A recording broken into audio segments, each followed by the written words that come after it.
Hi friends, this is your Lesson 5 exit ticket. So what I want you to do is here for number 1, we've been practicing how we skip count by 5s and how we skip count by 10s.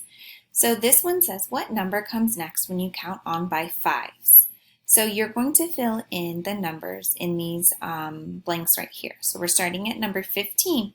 What comes next after you skip count by 5s after 15? So 15, blank, blank, 30, blank, blank, 45, and then blank. I want you to fill in those missing numbers. Then for number 2, what number comes next when you count backwards by 10s? Okay, friends, we're not going to be going forwards. Our numbers are not going to be getting bigger. Our number is going to be getting smaller by 10.